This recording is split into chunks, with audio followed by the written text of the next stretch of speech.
gives you better sex, increases your good cholesterol, gives you more friends, gives you more meaning, engagement, life satisfaction, and happiness.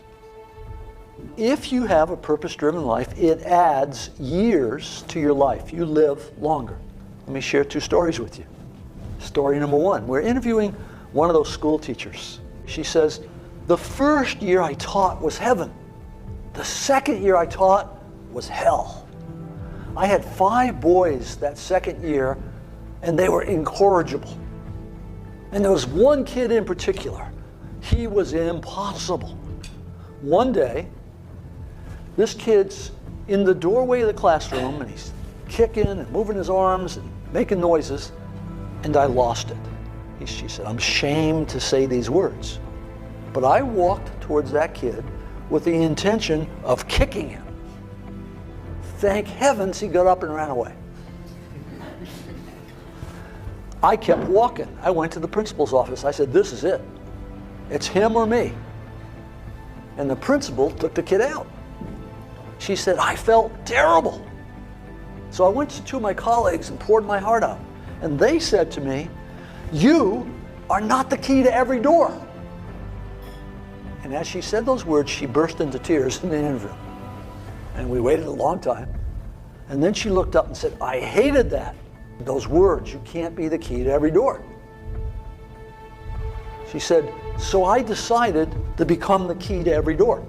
Instead of pushing disruptive kids away, I began to seek them out. I began to bring them into my world. I read every book I could find. I kept notes. I ran experiments. I kept notes on the experiments. And then she kind of pulled herself up and said, today, I am the key to every door. When there's a disruptive, troubled kid in the school, they say, give her to Miss So-and-so. She seems to know what to do with them. That's a profoundly important story. It's a story of transformative learning. When I have a higher purpose, I find the energy and the courage to go outside my comfort zone. Now, the second story is a lot closer to home. I once had a daughter. She was single. She was living in Washington, D.C. She had reached that point in life where she said, there's not a good man left on the earth. And then she found one, and she got really excited. Relationship grew.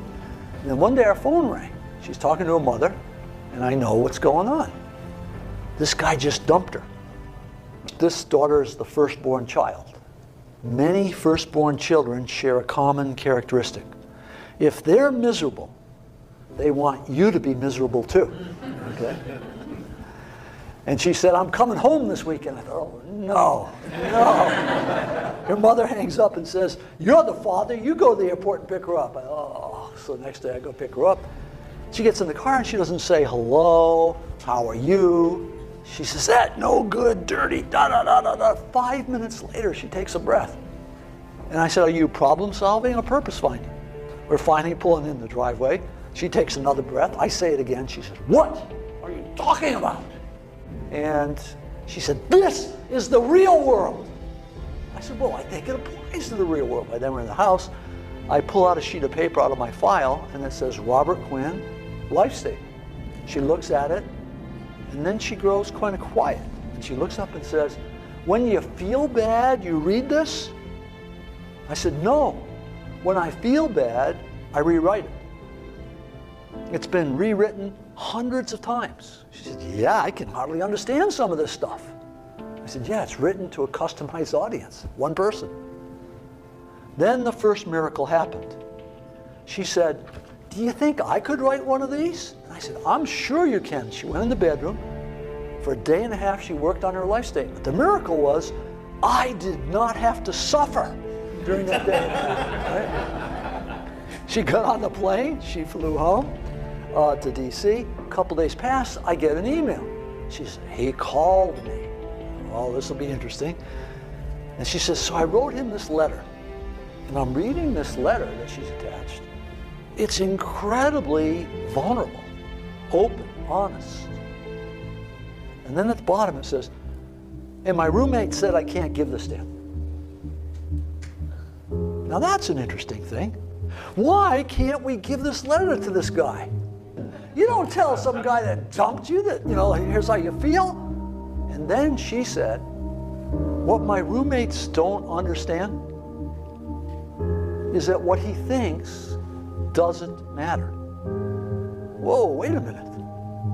A few days ago, what he thought caused her life to shatter. Now she's saying, what he thinks doesn't matter. She's saying, this is who I really am. Didn't know this a while ago. Now I know it. It doesn't matter what other people think. You see, when you clarify your purpose, you take back your external locus of control where you worry about what other people think, and you take an internal locus. You don't become insensitive, you don't become rebellious, you become centered. You become powerful. Now here's the interesting thing. In the next few months, she began to be promoted.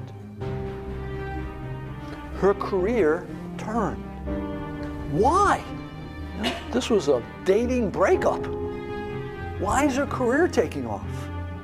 Because when you find purpose and meaning in what you're doing in one area of your life, it grows in every area of life because you are one person.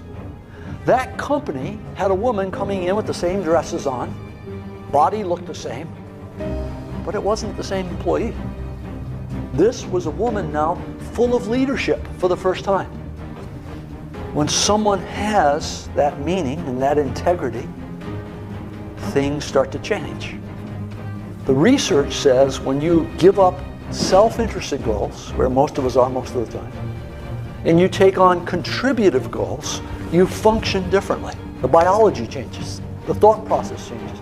Learning accelerates, you grow more. The only thing that I'm left to conclude is you and I are designed to be purpose-seeking mechanisms. You've been shaped by life. You've had bad experiences and good experiences. And both the bad experiences and the good experiences are there to teach you something about you. And if you look very carefully at those, you can determine what your purpose is. Every person in this room can clarify the purpose of their life, become the key to every door.